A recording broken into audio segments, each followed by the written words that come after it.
Adaptação da crítica da razão prática de Kant. A justiça é antagônica à bondade. Quer tenha assento no tribunal ou na consciência, o juiz não tem que ser bom, tem que ser somente justo.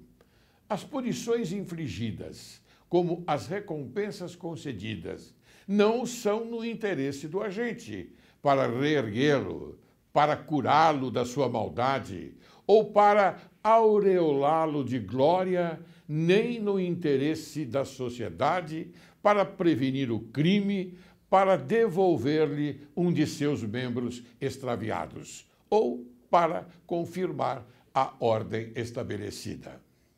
A punição é infligida pela única razão de que a lei foi violada.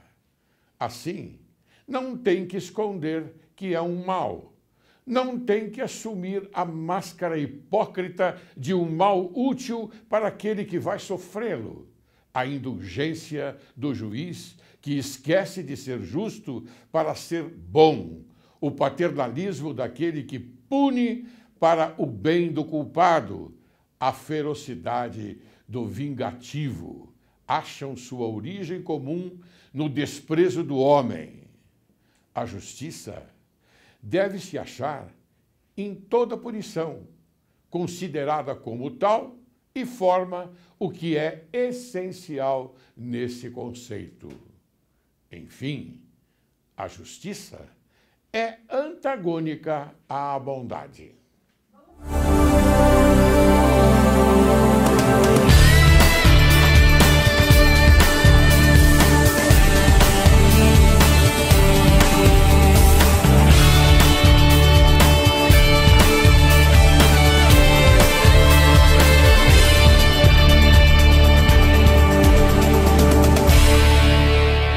Direito e Justiça em Foco é o teu programa. E o Brasil é o teu país. Inicio o programa de hoje com o pensamento de Leibniz. Tudo o que concebo clara e distintamente a respeito de uma coisa é verdade. E pode ser afirmado desta coisa. Estamos próximos do início das Olimpíadas e, por isso, hoje, vamos tratar de um tema muito importante para o desenvolvimento do Brasil: o esporte, como ferramenta de inclusão social e prevenção contra as drogas. E para tratar de um assunto tão importante como esse, eu recebo um dos maiores incentivadores do esporte no país, Jean Madeira. Foi secretário estadual de Esporte, Lazer e Juventude, é palestrante, conferencista, foi condecorado com a medalha Olavo Bilac, medalha Tiradentes, medalha Pedro Ernesto, além de inúmeras moções entregues pela Câmara dos Vereadores, Assembleia Legislativa e Congresso Nacional. Seja bem-vindo, Jean. É uma grande honra ter você aqui no programa Direito e Justiça em Foco. Muito obrigado pelo carinho, doutor Laércio. Eu me sinto honrado de poder estar sentado aqui à mesa com o senhor. Não, honrado, veja, vamos distribuir os confetes proporcionalmente. Eu menos e você mais. Porque eu sei, você é um jovem lutador.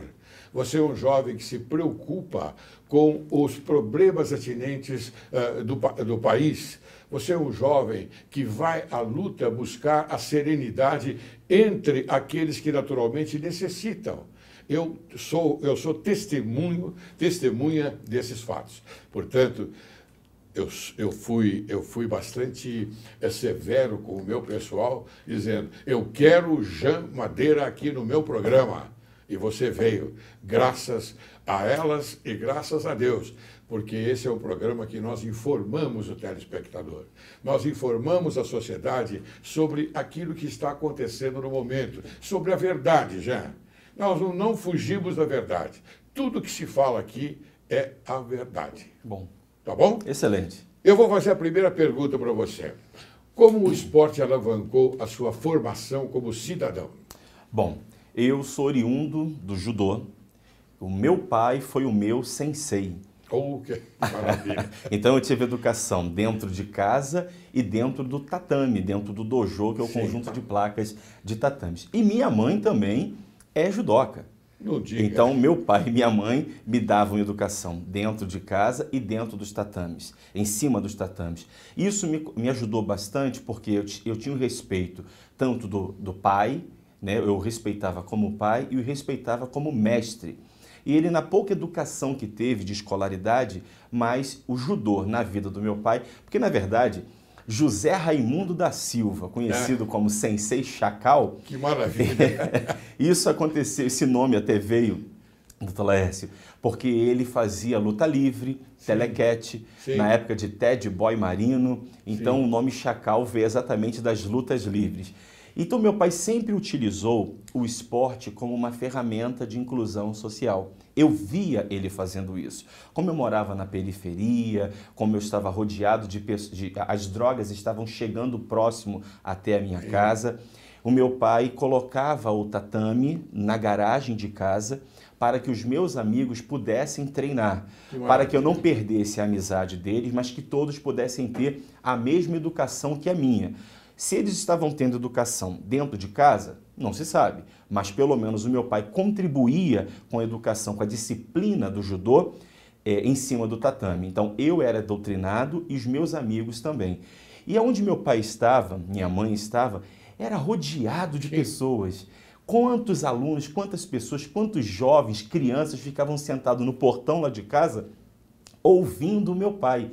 Então eu sempre admirei esse jeito dele e isso veio colaborar com a minha formação, porque eu nunca me envolvi com absolutamente nada de errado no que diz respeito a drogas. Por mais que elas estivessem rodeando a minha vizinhança, eu não tive acesso, porque eu tinha exatamente essa educação. Eu fui doutrinado a fugir da aparência do mal. Meu pai dizia o tempo todo, quem se mistura com porco, farelo come, era o dito popular que ele sempre usava. E isso me ajudou bastante a me tornar uma pessoa do bem e tê-los como exemplo para continuar, dar continuidade do bem. O bem que eu recebi, eu procuro hoje levar aonde quer que eu esteja. Isso é muito interessante, porque por tabela, os seus amigos, aqueles amiguinhos que desfrutavam também desta sabedoria do seu pai, eles não enveredaram para o mau caminho. Exatamente. Será que eu estou enganado? Não, o senhor está perfeitamente correto, porque assim como eu procurei um caminho, eu procurei o caminho do bem, eles também seguiram. Então, todos que estavam comigo no tatame, nenhum se perdeu. Exatamente nenhum. Eu lembro que eram mais de 80 alunos na época. Que maravilha. Era lotado a academia. Tinha academia em outro local e tinha na garagem lá de casa 80 pessoas que treinavam exatamente do bairro onde eu residia na minha infância, na minha juventude.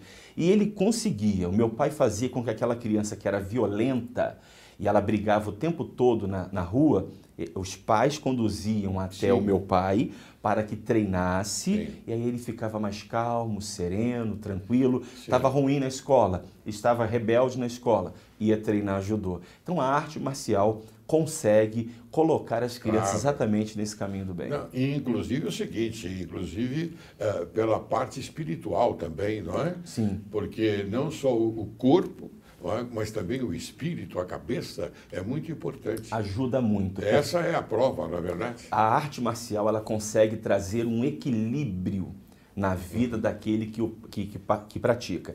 Quando eu digo arte marcial, não vou aqui citar só o judô, mas todas as artes. Né? O judô, o karatê, que inclusive o senhor é sensei. Eu sou...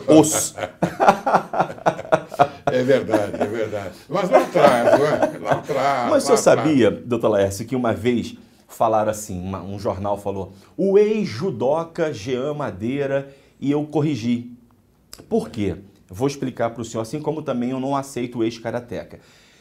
Quando você pode casar, o senhor pode casar, e quando separa, vira um ex-marido, ex-esposa. Existe há uma ex de diferença tudo. do sufixo ex. Exatamente. O sufixo ex deve ser aplicado de uma forma adequada, e você está colocando da forma adequada. Ótimo, parabéns, vai em frente.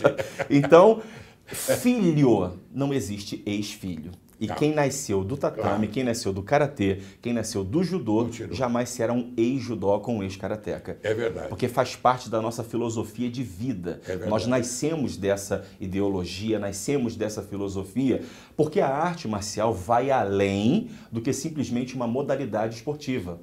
Ela consegue contribuir com a personalidade da criança, com a formação do caráter.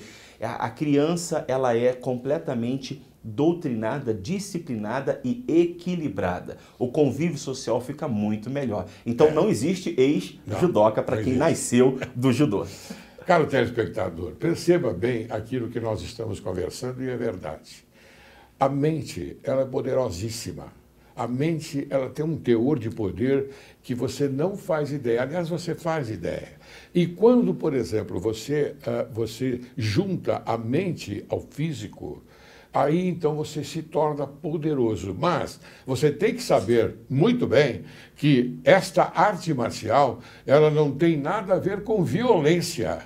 A violência não existe, porque o judoca, o karateca, etc., eles são treinados já com a mente, para a mente no sentido do bem, correto? Corretíssimo, corretíssimo.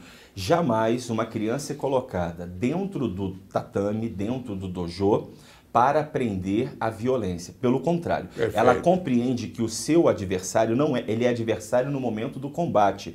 Mas nós precisamos do nosso o quê, ou seja, a pessoa que treina conosco, para que possamos nos aperfeiçoar. Porque não dá para se aperfeiçoar sozinho na arte marcial. Não. Por mais que seja um esporte individual, você tem que ter o treino coletivo.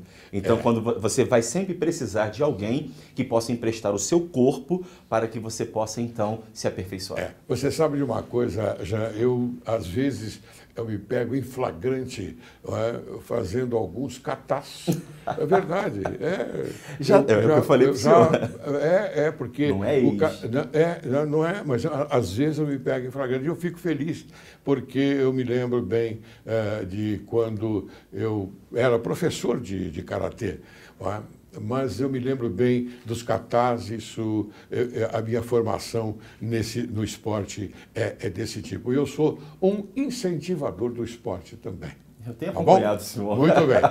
Bom, este ano o Brasil irá sediar as Olimpíadas. Jean, na sua opinião, qual a importância de um evento deste porte para o nosso país? Bom, primeiro eu vou falar da Copa. Nós tivemos a Copa do Mundo aqui no Brasil. A pergunta é, qual foi o legado? Sim. Porque o evento ele é muito importante para o nosso país, mas ele tem que deixar um legado. Então, o que nós temos que ficar atento é qual é o legado que a Olimpíadas vai deixar. Nós sabemos que está uma situação muito delicada o estado do Rio de Janeiro. Muitos dizem que não era para que essa Olimpíada viesse a acontecer aqui no nosso país, mas agora não tem como voltar atrás. Não dá, não adianta o lamento, não tem como se lamentar por isso. O que nós temos que tirar é o proveito. Ou seja, cada criança, cada jovem, adolescente, o cidadão brasileiro que estará acompanhando através da rede social, através da televisão, da imprensa, cada modalidade esportiva que venha despertar nesse cidadão o interesse da prática esportiva na sua vida e o poder público fazer com que o fomento esportivo aumente cada vez mais. A Olimpíadas vai passar, ela é apenas um evento. Ela vem e ela passa. Agora, com ela, pode-se deixar um legado positivo ou negativo. Aí compete a cada um de nós, atletas, federações, confederações, poder executivo, utilizar das Olimpíadas como uma ferramenta do bem para a inclusão, a ferramenta do bem para a fomentação do esporte no nosso país, estado e município. Ou seja, o evento vai acontecer, será lindo, todo mundo vai torcer, vamos gritar, vamos vibrar, mas no momento em que ele passar, que fique o legado para as nossas crianças, que possamos abrir as escolas e que de fato o esporte esteja embutido dentro da sala de aula. É a melhor forma de conduzir uma criança para o bem, é usar a sala de aula, usar o espaço onde nós já temos aglomeração de crianças que estão ali para aprender, é nessa hora que o esporte tem que entrar. Mas quando eu digo esporte, doutor, não é simplesmente pegar uma bola e jogar num pátio e dizer assim, ó, fique à vontade. Isso é recriação. Até o futebol, nós temos que colocar o do no futebol, ou seja, o caminho no futebol, ter as regras, porque muitos jogam bola, mas não sabem as regras. Não conhecem a regra do futebol, de campo, do society, do futset, do futsal, do futebol de salão, porque a regra vai mudando para cada modalidade, ela vai sendo completamente diferente. Muitas pessoas vão para a rua e ficam brincando de vôlei, mas conhecem a regra, e a regra tem que ser ensinada dentro da sala de aula. Então, para mim, Sim. Olimpíadas vem, Olimpíadas vai, mas o fomento esportivo não pode parar na nossa cidade, estado e no país. Você tocou num assunto muito importante, as regras. Eu tenho para mim, tenho a impressão, e você vai me perdoar se eu colocar aqui de uma forma totalmente diferenciada da realidade, mas poucos conhecem as regras de cada esporte. De cada esporte, como você está anunciando. Por exemplo, o futebol. O futebol tem as suas regras. Exatamente. O futebol... O futebol de salão, que nós chamamos de futsal, não é? Também tem aquele outro de... Agora o futset. Futset também. Também.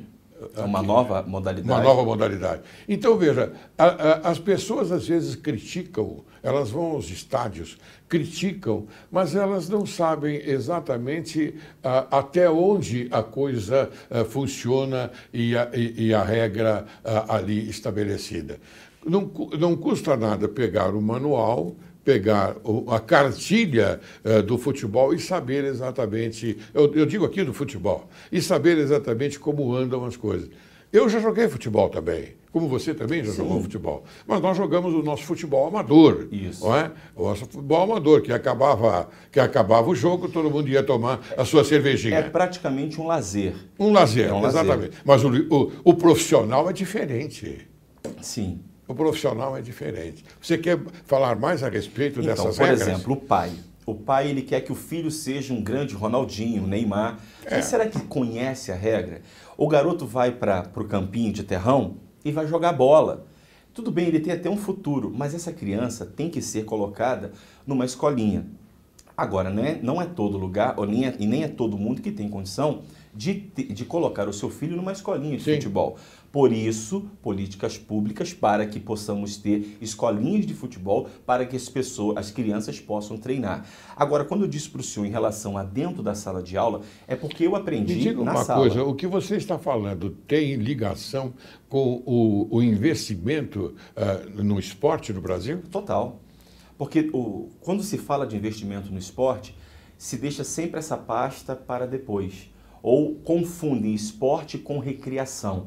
Uma coisa é uma coisa, como dizem, outra coisa é outra coisa. Né? Então, esporte é uma das maiores ferramentas de inclusão social. O senhor colocar uma criança no esporte é conduzi-la a ter mensã in corpore sano. A mente dela vai ser melhor, ela vai produzir muito mais, ela vai ter respeito, ela vai ter convívio. Hoje nós temos bullying dentro da escola. Um desrespeito ao professor. Quando eu estudei em colégio de freira, eu estudei em colégio das irmãs, e lá foi onde eu aprendi a regra do vôlei, do basquete, do handball e do futsal. Mas eu tinha que aprender, eu tinha que estudar. Como o senhor disse, tinha cartilha. Eu aprendi, além do judô, que eu fazia isso com meu pai, na escola eu aprendi o handball. Eu não posso esquecer, o handball, que foi a primeira modalidade que eu aprendi. Nessa escola que você está colocando, eu aprendi trabalhos manuais. Também arte. Fazer. Arte, trabalhos manuais. Saudade de OSPB. Sim. Organização Social Política Brasileira. Não tem mais. Não tem mais. Eu tinha aula de etiqueta, para você ter uma ideia. Nós fazíamos uma ode à bandeira brasileira. Sim. Bandeira brasileira. Cantávamos o hino da bandeira. O hino da independência. O hino da independência. A criança hoje não sabe nem o hino nacional. Não é patriota. Está escrito ali, ordem e progresso. Ordem e progresso. Só tem um jeito para ter progresso, colocar ordem nesse país. É verdade, você tem razão. Bem, vamos adiante. Você acredita que o fato das Olimpíadas, então, pode acontecer aqui no Brasil e irá incentivar os jovens à prática do esporte? Se fazermos com que, após o evento, continue se falando do esporte. Porque às vezes acontece só naquele momento. O senhor vai ver, as pessoas vão ver falar sobre judô, talvez só nesse período das Olimpíadas. Vai falar de taekwondo nesse período das Olimpíadas. E outras modalidades que muitos desconhecem. Nós precisamos continuar, dar continuidade. O problema é que começa e para. E tudo que incha e volta, aquela elasticidade da estria, né? Sim. Então, da estria. Então, o que acontece é que o esporte está cheio de estria. Sim. Porque vai um investimento uma hora, daqui a Sim. pouco não tem mais. Tem incentivo uma hora, daqui a pouco muda tudo. Isso tem que acabar. O jovem precisa. Sim, mas dentro desse tema do incentivo ao esporte, eu pergunto a você uma coisa que, às vezes, eu sentado na minha poltrona, assistindo um jogo de futebol, assistindo um vôlei, assistindo futsal, eu me pergunto, será que a reportagem está incentivando o jovem a executar um bom esporte? Pergunto a você, as reportagens pelas TVs, não é? Os repórteres em si, eles são incentivadores do esporte? O senhor vai encontrar muito incentivo... Veja que a pergunta ela é dúbia, hein? O senhor vai ver muito incentivo à prática esportiva ou à modalidade A, B ou C em rede fechada. A rede aberta sempre está utilizada, infelizmente, ela é utilizada para bater, para negligenciar, para falar o lado ruim, a banda podre, o que deixou de fazer. E exatamente esta rede aberta é onde a maioria da população assiste, é onde eles estão conectados. E, infelizmente, eles acabam recebendo só informação negativa. E aí, eu disse que era dúbia a minha pergunta, e você aderiu a ela perfeitamente. É isso mesmo. A negatividade do momento em que se transmite, não é, um jogo de futebol, por exemplo. Vai ligar num canal que é fechado, vai estar mostrando aquela torcida linda, maravilhosa, os melhores momentos, falando.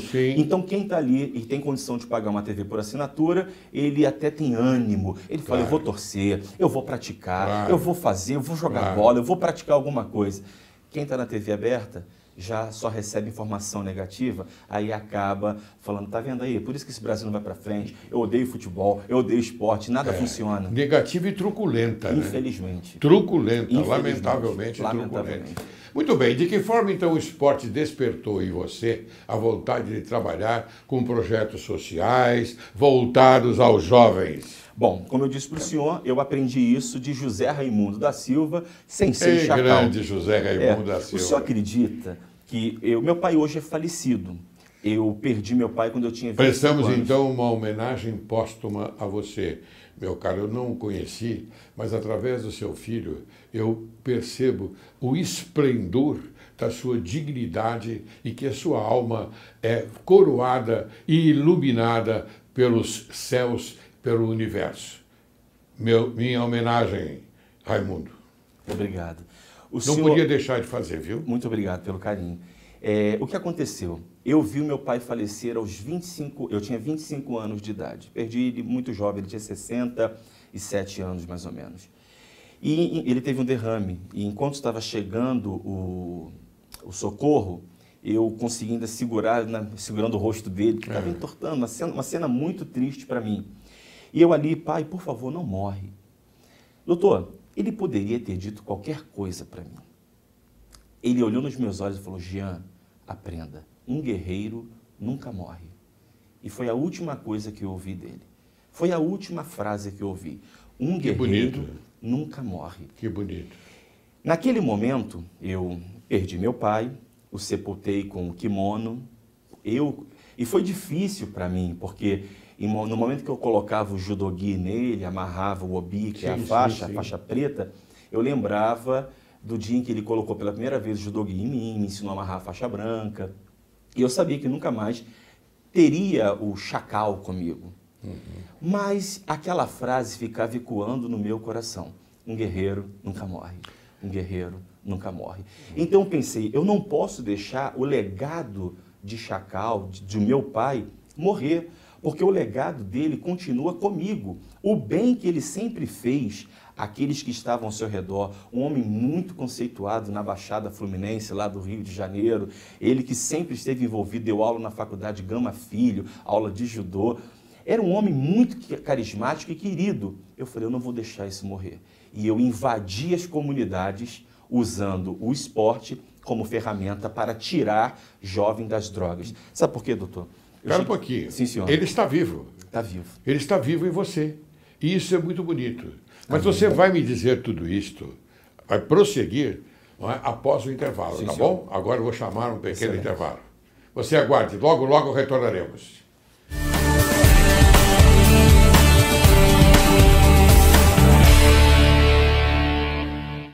Você que é adepto das artes marciais não pode deixar de conhecer a revista Budô.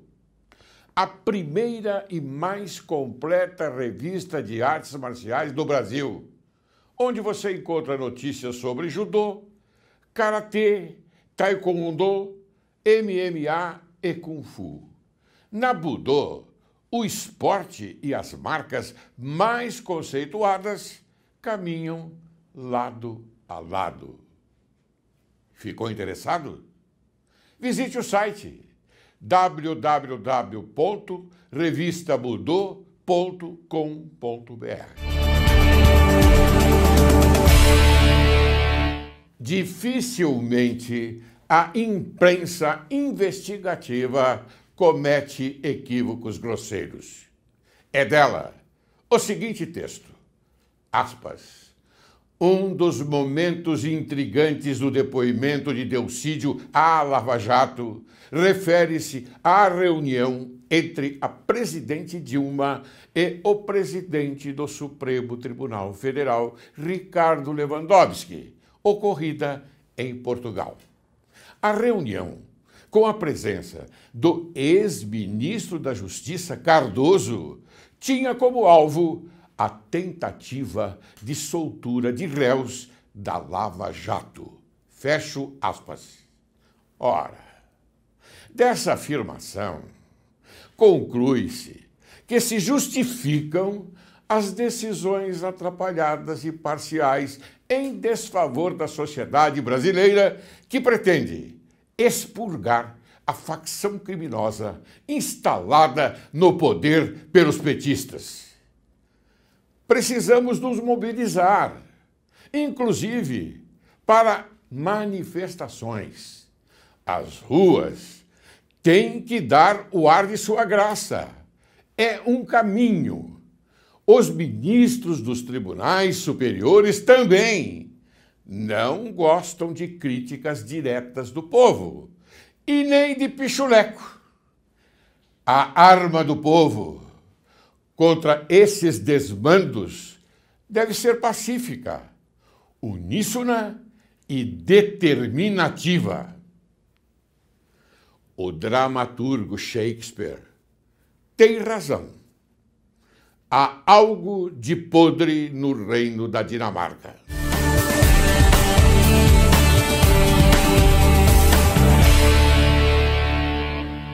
Retornamos, hoje conversando com Jean Madeira, um excelente homem, um excelente profissional do esporte, um homem que adora fazer aquilo que nós também adoramos, ou seja, incentivar a bondade, incentivar o bem. E é isso que ele faz. Então, você estava conversando comigo a respeito da vontade de trabalhar, dos projetos sociais, aí você estava falando do seu pai também. Exatamente, doutor. Foi quando, como eu disse, aos 25 anos, perdi o meu pai e ali eu comecei a invadir, vou usar esse termo, as periferias, as comunidades com as artes marciais, com o judô e tantas outras ferramentas. Não só o esporte, mas a cultura, a educação, o lazer, a cidadania.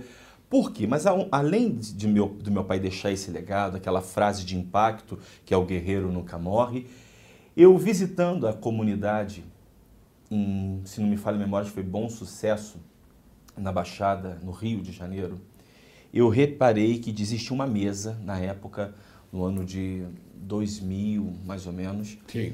Uma mesa era colocada na periferia. Olha só, doutor, uma mesa e carreiras de cocaína eram colocadas ali. E os jovens eram convidados a usar uma caneta Bic para cheirar uma carreira. Mas só podia cheirar quem nunca experimentou cocaína. Ou seja, eles estavam promovendo a droga ali dentro. Meu Deus. E eu aprendi que aquele que sabe fazer o bem e não faz, cometeu iniquidade. Eu não queria morrer desse mal. Foi então que eu falei, não tem como entrar num embate, num confronto. Vamos trabalhar com a prevenção, fechar a torneira, mostrar que... E é tão difícil, né? Exatamente. É o muito confronto, difícil, né? Eu acho que não sei se nós vamos conseguir no confronto. Porque aí vai... Quando fala de drogas, tem que falar desde a fronteira, Sim, é muita sim. coisa. Mas prevenção. Minha avó me ensinou e ensinou. Mas você é conhecido por criar um projeto de juventude contra Exato. drogas, contra o crack, não é verdade? Exatamente. Então, especificamente, qual foi o resultado prático de um dos maiores projetos de inclusão social no Brasil? Sim, que senhor. você é o autor. Então, o que nós fizemos? Percebendo essa carência e a real situação das drogas se avançando no nosso país, Sim. nós começamos a trabalhar lá, fechando a torneira, fazendo com que a juventude viesse parar de usar boné e usar a cabeça, porque a cabeça só era para usar o boné. Então falou, vamos usar a cabeça. Claro. É melhor prevenir do que remediar, como eu dizia aqui agora, minha avó me ensinou e a avó de todo mundo sempre ensinou Claro. isso. Vamos prevenir do que remediar. Foi aí então que nós começamos essa grande campanha nacional Juventude contra o Crack, fazendo várias ações com um projeto chamado na época Força Jovem Brasil, aonde milhares e milhares de jovens militaram no que diz respeito à prevenção. Por exemplo, nós íamos até uma escola da rede pública e ali promovíamos um futebol dentro da sala de aula com o teor driblando o crack nas escolas. Eles jogavam a bola e em seguida tinha uma palestra sobre a prevenção às drogas, sobre os malefícios. Só aqui em São Paulo foram mais de 140 escolas da rede pública. Nossa, sem maravilha. recurso público. Eu quero citar que não tinha recurso público. É o que eu ia perguntar a você Não. agora. Eram moças e rapazes, jovens, que vieram, muitos deles, do mundo das drogas, conseguiram vencer as drogas e ali então nasceu no coração de cada um o desejo de também fazer o bem. E aí aquele que era profissional do futebol ia lá ajudar, quem era professor de educação física, cada um na sua modalidade e contribuindo com uma parcela do bem, com aquilo que ele sabia fazer. E conseguimos, doutor, invadir o estado de São Paulo, invadir todo o nosso Brasil. O trabalho foi parar fora do Brasil, chegando até a América do Sul, chegando a América... É meritório, Isso, é meritório. olha, é meritório. Eu louvo a Deus por ter tido esta oportunidade de conseguir falar com mais de 2 milhões de jovens através desta campanha. Muito bem. Mas então, desta forma, você entende que o esporte pode influenciar na formação dos jovens, ou seja, dar um pouquinho mais de fé, de determinação e ensinar a eles o caminho correto, o caminho para ser uma pessoa de bem. Exatamente. Eu sou prova disso. Eu fui conduzido nesse caminho. Eu procuro utilizar a minha vida como referência. O esporte sempre me colocou, o esporte e a fé sempre me colocaram no caminho do bem. A ser um bom filho para os meus pais, hoje um bom marido para minha esposa e procurando ser um bom pai para minha filha. Né? Então, procurando ser um bom cidadão, porque nessa vida tudo passa. O que eu quero deixar é a minha contribuição aqui na Terra. Qual é o bem que eu vou fazer? Se eu não puder fazer o bem, o mal também eu não vou fazer. Claro. O mal eu não vou fazer. Eu só quero ajudar. E o que acontece, doutor? Esses jovens, eles conseguiram vencer as drogas. Eu lembro de uma menina que nós tiramos da rua, e o depoimento dele é muito interessante, porque a Fernanda, quero aqui citar o nome dela, que hoje está transformada, hoje... Ela trabalha na Secretaria de Esporte, Lazer e Juventude, lá na Coordenadoria da Juventude. Fernanda hoje se formou. Que maravilha. Se formou, nós tiramos da rua. Ela morou durante 5 anos nas ruas de São Paulo, teve lepra, teve câncer. Ela comia lixo, doutor, por causa do crack. Ela começou com thinner, aí foi uma droga, cocaína, maconha, aí vai. Até que um dia ela foi para a rua e fumou pela primeira vez uma pedra de crack. Ela ficou 5 anos sem voltar para casa, morando na rua de São Paulo. E o projeto chegou até ela e conseguiu tirar a Fernanda da rua e norteá-la. Acompanhamento com a família, passou pelo período de abstinência, que é esse um momento mais crítico. Quem tem um familiar em casa que é dependente sabe muito bem o que eu estou falando, que é o momento da abstinência, onde tem hora que a mãe vê o sofrimento tão grande do filho que ela é capaz de comprar a droga para que o filho pare de sofrer.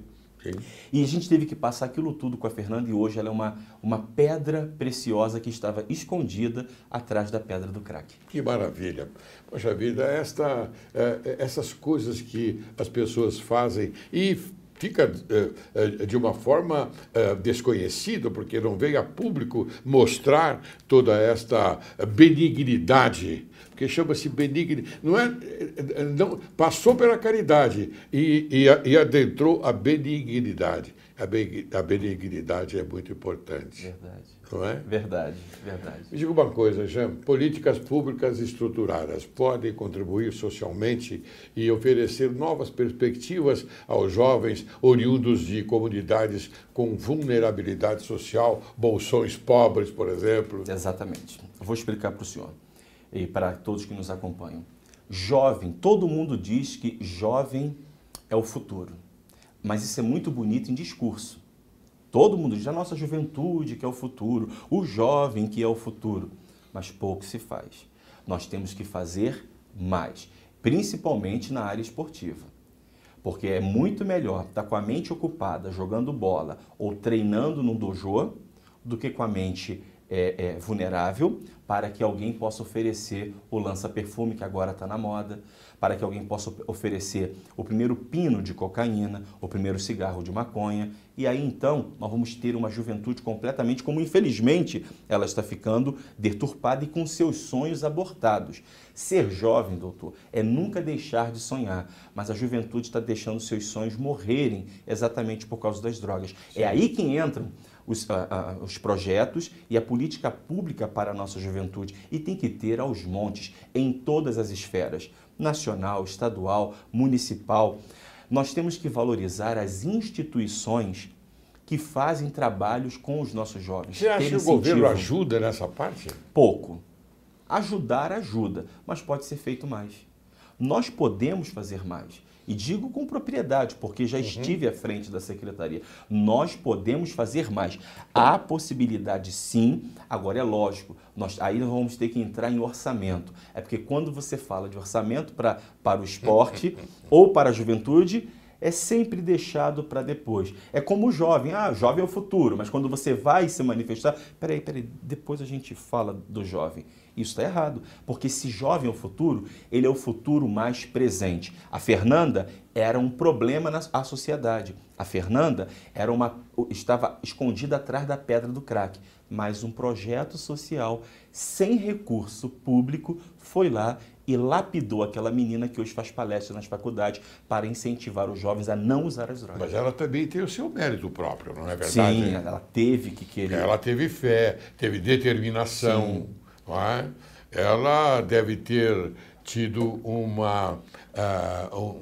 momento favorável muito importante vindo lá do universo. Exatamente. Da força do universo. Mas se o projeto social não chegasse até ela, sim, nós talvez teríamos perdido ela. Não. Ela teve uma ajuda muito importante, muito digna, não é? Muito bem. Então, quer dizer que nós podemos entender, Jean, que tudo isto que você acaba de nos colocar, o telespectador está observando bem aquilo que está acontecendo aqui hoje, não é? É um programa de sustentabilidade, não é? Para superação. Sim. Superação. É muito difícil esta superação. Eu acho que é muito difícil, porque tem que haver uma concentração muito grande e uma vontade de superar aquilo que, afinal de contas, está te incomodando inconscientemente. Inconscientemente. Então você tem que, aí coloca-se para o consciente e dá esse avanço para chegar ao ponto que você diz, inclusive, você está aqui, da Fernanda. Sim, É exatamente. isso? Todos nós podemos contribuir. Todos nós. Não só o poder público. Fazer o bem, ajudar as pessoas. Todo mundo tem condição. Uns numa parcela maior, outros numa parcela menor. Sim. Mas todos nós podemos estender as mãos e ajudar. Tivemos agora o frio intenso em São Paulo. E eu achei bonito, várias pessoas se mobilizando através da rede social, Sim. chegando até os moradores de rua, levando uma sopa, tentando agasalhar. Claro. Tem até uma cena muito triste de um homem que já estava naquele momento de hipotermia, estava tremendo, e por mais que tentassem agasalhá-lo, ele não conseguia, ele não parava de tremer. E as pessoas ali se sensibilizando, abraçando para aquecê-lo. Então, nós temos que fazer o bem a alguém sem olhar a quem. Simplesmente fazer, porque é um legado que cada um de nós podemos deixar aqui na Terra. É verdade, é verdade. É por aí mesmo, né? Até tem um ditado aí que diz o seguinte: faça o bem e não, como você diz, não olhe a quem. Faça o mal e pense. É verdade. isso. E verdade. pense. Né? Verdade. Bem, Jean, nós sabemos que sua vida é pautada nos preceitos filosóficos das artes marciais. Com base nesse quadro, gostaríamos então que você falasse sobre a importância do do. O que significa do? É caminho? Exatamente. Quando nós falamos de arte marcial, falamos sempre, olha, judô, karatê-do, taekwondo, hapkido, sempre terminam, então na palavra tem a palavrinha do, que quer dizer caminho. Eu aprendi uma coisa, doutor. Do com acento circunflexo. Isso, do com acento circunflexo. Ensina a criança o caminho que ela deve andar, amanhã ela cresce e não se desvia dele. Isso aconteceu comigo e aconteceu com o senhor. Sim. E aconteceu com todos aqueles que praticam as artes marciais. Sim. Com aqueles que foram doutrinados no do. Eu conversava com o jogador pentacampeão mundial Edmilson, do futebol, Sim. falando com ele o seguinte: Edmilson, nós tínhamos que criar uma metodologia do futebol do, ou seja, o caminho do futebol, para que não tenha violência, porque quando o senhor vai num evento de artes marciais, eles estão lutando e não brigam. E aonde, às vezes, você vai no estádio de futebol que eles tinham que jogar e eles brigam. É completamente o contrário. Aonde era para brigar, não se briga. E estão brigando, estão lutando, mas não tem briga. Aonde era para tocar a bola e fazer gol, eles brigam. Que interessante. Tem que parar de chamar de campo e chamar de octógono. Porque, na verdade, nem no octógono se briga no MMA. Eles lutam. Tanto que tem uma campanha, lute, não brigue. Quando um espanca o outro e no final... São colegas de profissão. São colegas. Quando eles se curvam um para o outro, se cumprimentam. Sim. E no final, um vence. Porque alguém tem que vencer. Sim. Então, o do é muito importante. É o cumprimento de respeito, né? Exatamente. É aquele cumprimento... E só se curva, doutor. As pessoas até... Eu lembro que eu já fui muito criticado. Por que tem que se curvar?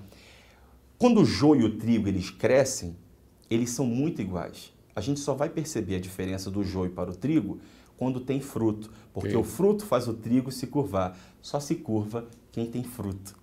Sim. Então, quando eu me curvo, eu reconheço que, por mais que eu tenha... respeito ao adversário. E aí, a gente... É o respeito ao adversário. E o do ensina isso.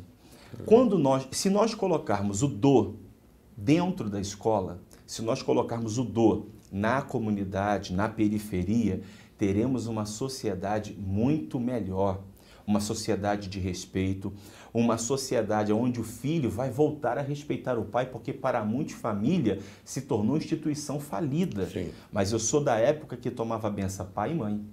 Benção, sempre. mãe. Benção, pai. Saía de casa, benção mãe, benção pai, voltava de casa, benção mãe, benção pai, antes de dormir, o tempo todo. Até porque pai e mãe é autoridade sobre a vida do filho. Então o do é muito importante. Eu aconselho os pais a colocarem o filho nesse caminho. Nós temos pouco tempo, que eu já estou quase terminando o programa. Lamentavelmente, eu digo isso sempre quando aparece aqui uma pessoa do seu quilate. Obrigado pelo carinho. Da potencialidade intelectual que você ostenta. Obrigado. Mas eu faço uma pergunta a você. Quando você disse que os jogadores de futebol brigam, será que eles brigam porque é a natureza deles ou esta briga é oriunda de algo que aconteceu dentro do jogo através podemos chamar do árbitro, aquele que apita o jogo de futebol? O que você acha disso? Bom, o que você acha dessa minha observação, hein? Sim, senhor. Que falta exatamente o do. Por quê? Quando nós estamos competindo no dojo, em qualquer modalidade, nós entendemos que o árbitro, ele é a autoridade máxima naquele momento. E se ele me puniu com Shido, com uma outra falta, talvez, eu tenho que continuar lutando. Eu tenho que vencer, porque o meu objetivo é derrubar ou ser derrubado, imobilizar ou ser imobilizado, ou vencer por pontos. Se eu tomei uma falta, eu tenho que correr para que eu venha recuperar essa penalidade com um ponto um pouco maior. O problema é que todo mundo quer discutir, todo mundo quer brigar, e é como eu disse para o senhor, aonde era para se tornar um campo, um espetáculo do futebol brasileiro, mundial, seja lá o que for, infelizmente entram para brigar. Por isso essa conversa que eu tive com o jogador Edmilson para criarmos o futebol do. Muito bem. Isso aqui, essa conversa aqui, nossa conversa é muito importante, porque a gente vê isso quase sempre, jogadores de futebol brigando, quer dizer, um batendo no outro, quer dizer, desrespeitando um colega. Cuspindo. É um negócio muito sério, muito sério. Então, eu acho que nós precisamos tomar um pouquinho de cuidado e ingressar nesses lugares para dizer o seguinte: olha, vocês não briguem por causa disso. Então, precisa ter uma reestruturação, normalmente no futebol e com os árbitros. Porque os árbitros, eles são, na minha visão, os árbitros, eles são o ponto de discórdia de um jogo, por exemplo, onde os futebolistas brigam. Bem, vamos andar adiante, porque eu tenho uma pergunta muito importante a fazer agora a você. Como foi a experiência de estar à frente da Secretaria do Esporte, Lazer e Juventude do Estado de São Paulo num curto espaço de tempo? Olha, eu gostaria de ter ficado um pouco mais, né? Deveria. Eu gostaria. Mas a minha oportunidade foi esse período de 1 ano e 3 meses. Mas foi muito proveitoso porque eu aprendi bastante, aprendi muito. Nós escancaramos as portas da secretaria. Eu uso sempre esse termo, porque nós atendemos todos que o senhor possa imaginar. Todo mundo de todas as federações, instituições, os municípios, por ser uma secretaria de Estado, então foram mais de 500 prefeitos, municípios, secretários municipais que nós atendemos, sempre procurando o consenso entre o legislativo e o executivo, procurando, quando visitava o município, foram cerca de 200 municípios que eu visitei, sempre ia na Câmara Municipal e ia até a Prefeitura. Sentava prefeito e presidente da Câmara para que pudéssemos discutir. Porque entendi uma coisa: andarão dois se não houver entre eles concordância? É impossível. Um puxa para um lado, o outro puxa para o outro. E quando se fala de esporte, temos que deixar siglas partidárias de lado. Política à parte. Política à parte, porque nós temos que focar no esporte e na criança. Para a grandeza do Brasil, né? Exatamente, doutor. O problema é que se discute muito, se debate muito e se age pouco. Então, para mim, ter tido essa oportunidade à frente da secretaria trouxe uma experiência muito grande. Hoje o meu pensamento é completamente diferente e consegui compreender um pouco mais sobre as ferramentas e os programas que existem na esfera federal, federal, estadual e municipal para beneficiar a quem de direito. Eu vou fazer uma pergunta a você muito rápida e vou dar um exemplo que eu tive a oportunidade de apresentar aqui nesse programa, um rapaz bem intencionado no esporte chamado Xandão, o famoso Xandão. Ele tem lá uma modalidade de esporte Muay Thai. Muay Thai. E eu percebi, fui até lá e fui comprovar. É família mesmo. Ele construiu uma atividade esportiva, não é? Com as famílias frequentam esse lugar. Então, eu achei muito importante.